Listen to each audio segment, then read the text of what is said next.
In the scorching heart of the Kalahari Desert, where ancient baobab trees stand sentinel over endless red sand and the horizon shimmers with merciless heat, a broken soldier discovered something that would shatter everything science believed about the king of beasts.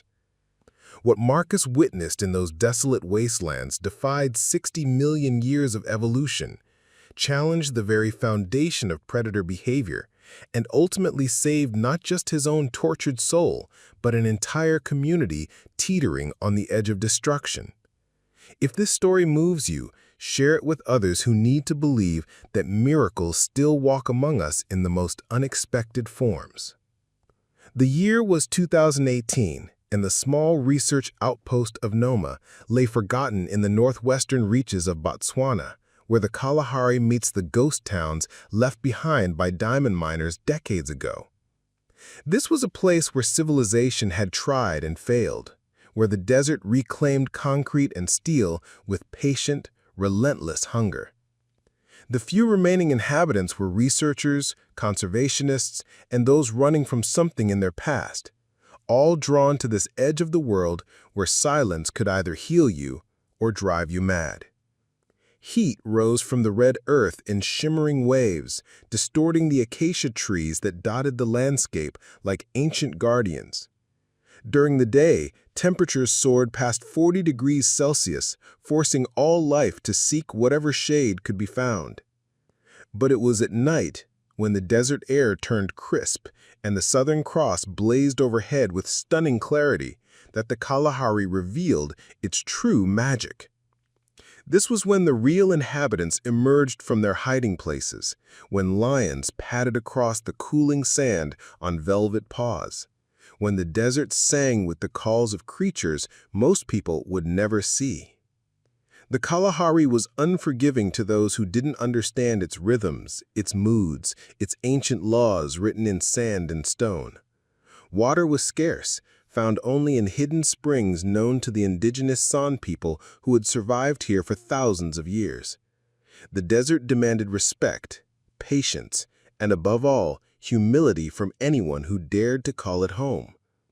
Those who came here seeking easy answers or quick solutions rarely lasted long, but for those willing to listen, to truly listen, the Kalahari held secrets that could transform a human soul in ways no other place on Earth could manage. Marcus Sullivan had arrived at Nhoma 6 months earlier, carrying nothing but a worn duffel bag and the kind of silence that spoke volumes about unseen wounds. The former Marine sergeant bore the invisible scars of 3 tours in Afghanistan, where roadside bombs had claimed his entire unit except for him. At 34, his weathered face showed premature lines etched by desert sun and sleepless nights, while his gray eyes held the distant look of someone who had seen too much and trusted too little. The research station consisted of a cluster of corrugated metal buildings surrounding a central courtyard, their walls painted white to reflect the punishing heat. Solar panels glinted on every roof, powering the essential equipment that kept the small community connected to the outside world. Water tanks collected precious rainwater during the brief wet season, while wind turbines turned lazily in the constant desert breeze. It was a place designed for survival rather than comfort, which suited Marcus perfectly. Dr. Elena Mbeki, the station director and a renowned wildlife biologist, had hired Marcus as a security coordinator without asking too many questions about his past. She recognized something in his eyes that she'd seen before in others who had fled to the desert seeking healing. The job was simple enough: maintain the perimeter, ensure research teams stayed safe during fieldwork, and keep the equipment functional in an environment that seemed determined to break down everything humans tried to build. Marcus lived alone in a small, portable unit on the station's eastern edge, where he could watch the sunrise over the endless red sand and scattered thorn bush. His quarters were spartanly furnished: a narrow bed, a metal desk, a single chair, and a shelf holding 3 books he never opened. On the desk sat his only personal possession of any significance: a faded photograph of his squad, taken during their first deployment, 8 young faces grinning at the camera with the confidence of those who believed they were invincible. During his first months at Nhoma, Marcus kept to himself, performing his duties with military precision, but avoiding the communal meals and evening conversations that bound the small research community together. He would rise before dawn, check the station's security systems, conduct his perimeter walks, and file his reports with the same mechanical efficiency that had once made him an exemplary soldier. The other staff members learned to respect his need for solitude, though Dr. Mbeki occasionally tried to draw him into discussions about desert wildlife or conservation efforts. The Kalahari's rhythm slowly began to work its way into Marcus's bones. He learned to recognize the subtle signs that indicated a sandstorm was approaching, the way certain birds would fall silent hours before the wind picked up. He memorized the locations of every water source within a 50-kilometer radius, mapped the migration patterns of the various antelope herds, and came to understand which areas were frequented by the desert's apex predators. This knowledge was practical, necessary for keeping the research team safe, but it also represented the first genuine interest Marcus had felt in anything since leaving the military. The desert's predators fascinated him in ways he hadn't expected. Unlike the human enemies he had faced in Afghanistan, these creatures operated according to ancient laws that made perfect sense within their harsh environment. Lions, leopards, cheetahs, and wild dogs each had their role, their territory, their carefully maintained boundaries that prevented unnecessary conflict. There was an honesty to their violence, a purity of purpose that Marcus found oddly comforting after years of navigating the murky complexities of asymmetrical warfare. His favorite time was the hour just after sunset, when he would position himself on the station's observation tower with powerful binoculars, watching the desert come alive. Antelope would emerge cautiously from their hiding places, ears constantly swiveling for signs of danger. Jackals would begin their haunting calls, their voices carrying across vast distances in the still air.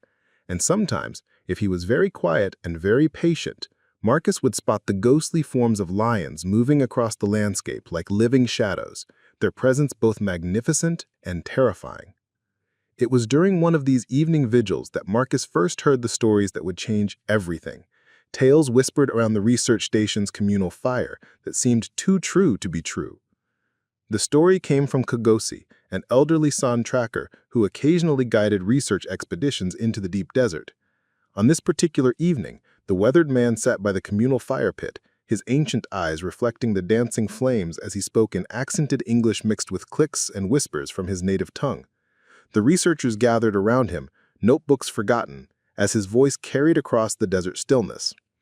"There is a lion near the old diamond workings at Ghanzi Pan," Kgosi said, pausing to sip from a cup of strong tea. "But this lion, he is not like the others. The young researchers think old Kgosi has been in the sun too long, but I have walked this desert for 70 years. I know what I have seen."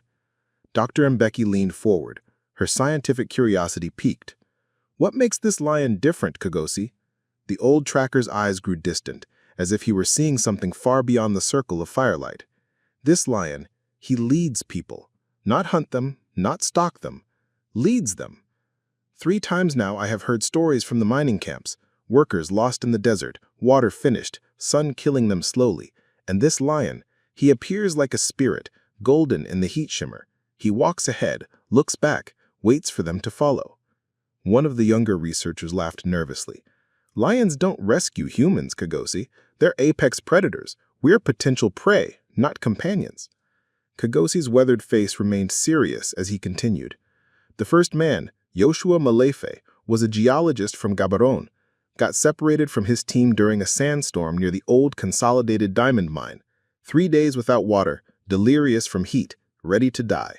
Says the lion appeared from nowhere, padded slowly towards the north, stopped, looked back. Yoshua followed because he had nothing left to lose. The lion led him straight to a hidden spring the Sun have known for generations." Marcus found himself leaning closer despite his usual skepticism. Something about the old man's certainty, the absolute conviction in his voice, stirred a forgotten part of his consciousness that had once believed in miracles. The second time, Kgosi continued, was Maria Santos, the Portuguese photographer. Same thing, different place. Lost her vehicle to quicksand near the salt pans, walking for 2 days in circles. The lion found her, led her to an abandoned research shelter with emergency supplies. Marcus couldn't shake Kgosi's words from his mind. For 3 days after hearing the story, he found himself scanning the horizon during his security rounds, searching for any sign of the mysterious lion. His rational mind, trained by years of military service, dismissed the tales as desert folklore mixed with heat-induced hallucinations. But something deeper, a part of him that had been dormant since Afghanistan, whispered that perhaps the impossible was simply the improbable waiting to reveal itself. On the 4th day, Marcus made a decision that surprised even himself. He requisitioned one of the station's modified Land Rovers, loaded it with emergency supplies, and informed Dr. Mbeki that he was conducting an extended perimeter survey. She raised an eyebrow at his sudden initiative, but approved the mission, perhaps sensing that whatever was driving him would be beneficial to his healing process. The journey to Ghanzi Pan took him through some of the Kalahari's most desolate terrain. Ancient diamond workings scarred the landscape like open wounds, their abandoned equipment slowly being reclaimed by sand and thorn bush. Rusted conveyor belts stretched toward nowhere, while concrete foundations crumbled under the relentless assault of wind and time. The mining companies had extracted their wealth and departed, leaving behind only industrial corpses and contaminated water sources.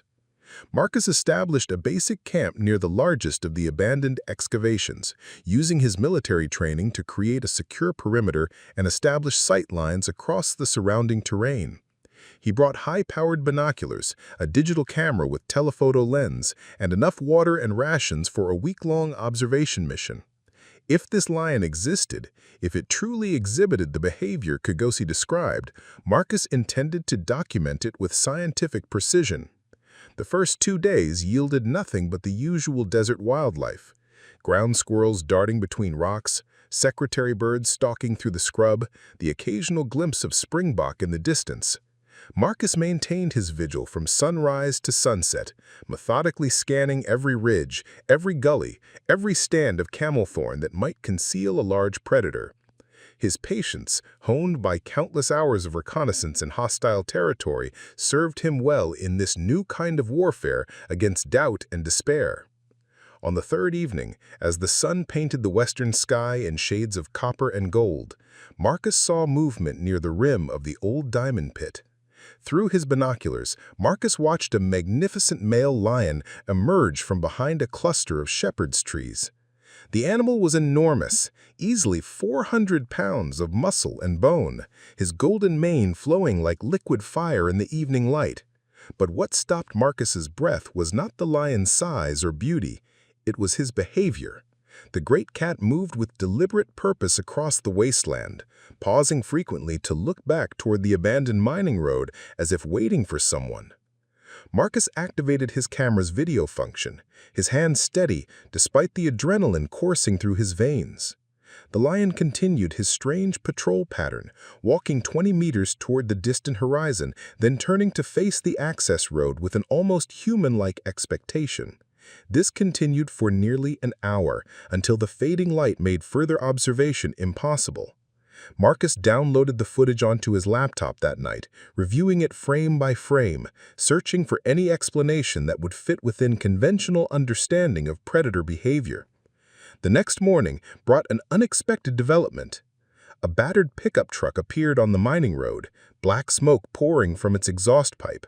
Marcus watched through his binoculars as the vehicle lurched to a stop about half a kilometer from his position, steam rising from its radiator. 2 figures emerged, a middle-aged man in work clothes and a teenage boy, both clearly in distress. The man lifted the truck's hood, revealing an engine that had clearly overheated beyond repair. Within minutes, the lion appeared again, materializing from the morning heat shimmer like a golden ghost. Marcus expected the man and boy to flee, to climb back into their disabled vehicle and wait for rescue. Instead, something extraordinary occurred. The man stood perfectly still, his arm protectively around the boy's shoulders as the lion approached to within 30 meters of them. The great cat studied them with intelligent amber eyes, Then began the same purposeful walking pattern Marcus had observed the evening before. The man seemed to understand something that defied every survival instinct evolution had programmed into human beings. After several minutes of apparent internal debate, he took the boy's hand and began following the lion across the desert floor. Marcus grabbed his emergency radio, torn between his duty to report a potential wildlife incident and his fascination with what appeared to be an impossible interspecies communication unfolding before his eyes. Marcus made his decision in seconds. He abandoned his observation post, grabbed his emergency medical kit and water supplies, and sprinted toward his Land Rover. Whatever was happening between the lion and the stranded travelers, he needed to be close enough to intervene if the situation turned dangerous. His military training kicked in automatically. Assess the threat, maintain visual contact, prepare for multiple contingencies. The terrain between his camp and the unfolding drama was treacherous, filled with hidden gullies carved by ancient flash floods and scattered with loose rocks that could shred a tire in seconds. Marcus pushed the vehicle as hard as he dared, dust plumes marking his progress across the wasteland. Through his windshield, he could see the three figures in the distance, the massive lion padding steadily northward, the man and boy following at a respectful distance, their body language suggesting a mixture of terror and desperate hope. As he drew closer, Marcus realized the lion was leading them toward an area of the desert he knew well from his security surveys, a region where underground springs created isolated pockets of vegetation, invisible oases that could mean the difference between life and death for anyone caught in the Kalahari's merciless embrace. The intelligence behind the lion's actions was undeniable, but it challenged everything Marcus thought he understood about predator behavior and interspecies relationships. The chase continued for nearly 2 hours, with Marcus maintaining a parallel course several hundred meters to the east. His radio crackled with concerned messages from Dr. Mbeki demanding updates on his status, but he found himself unable to form coherent explanations for what he was witnessing. How could he describe a lion acting as a desert guide? How could he explain the calm trust displayed by two humans following their natural enemy across miles of hostile terrain?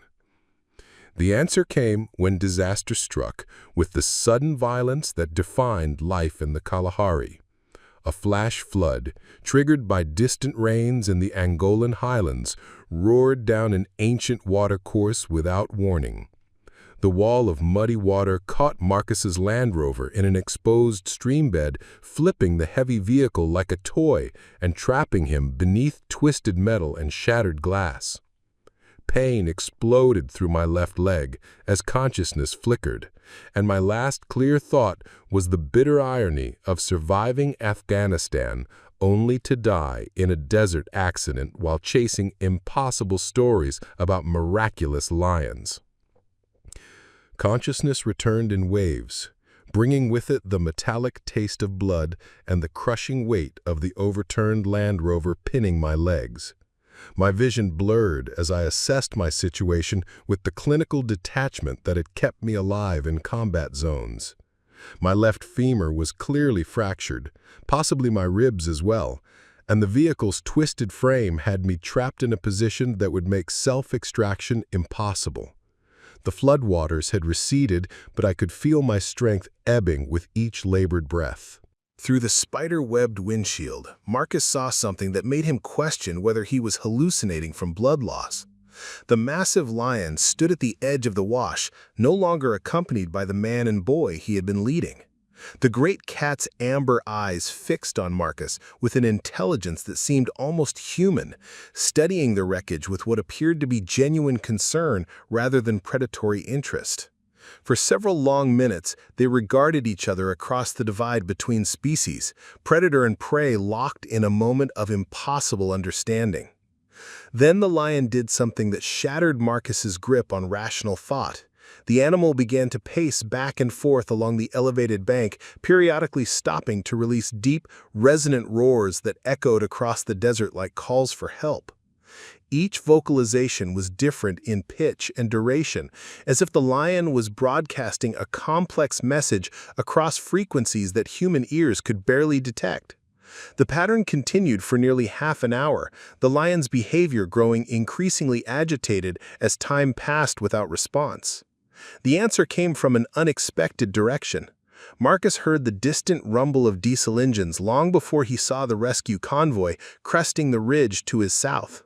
3 vehicles approached at high speed, their occupants clearly following some kind of audible beacon toward his location. As they drew nearer, Marcus recognized Dr. Mbeki's distinctive research truck in the lead, followed by Kgosi's ancient Toyota and what appeared to be a mining company emergency vehicle.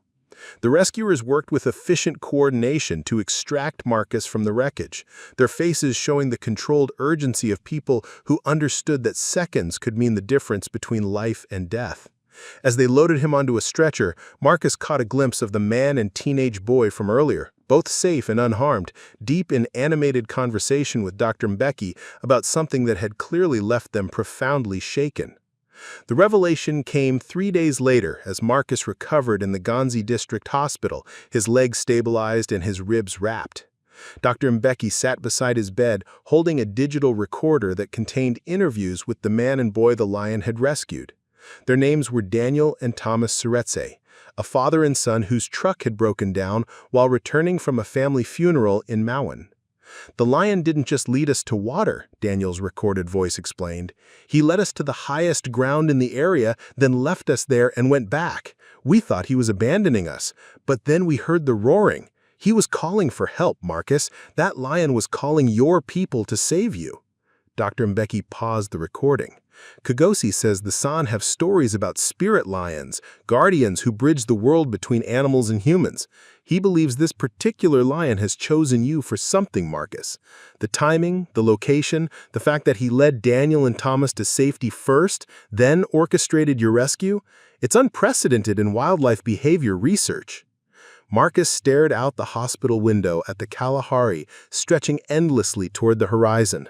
For the first time since Afghanistan, the nightmares had stopped. In their place came dreams of golden eyes and impossible journeys, of trust extending across species boundaries, of purpose found in the most unlikely places. 6 months later, the Nhoma Research Station established the first comprehensive study of human-lion interaction protocols, with Marcus as lead field coordinator. The lion, whom they named Tau, meaning lion in Botswana, continued his mysterious guardianship of the desert, appearing whenever travelers found themselves in mortal danger. If this story opened your heart to the impossible connections that exist all around us, share it with someone who needs to believe in miracles. Subscribe to witness more incredible tales of bonds that transcend everything we thought we knew about the natural world. Sometimes salvation comes from the most unexpected guardians.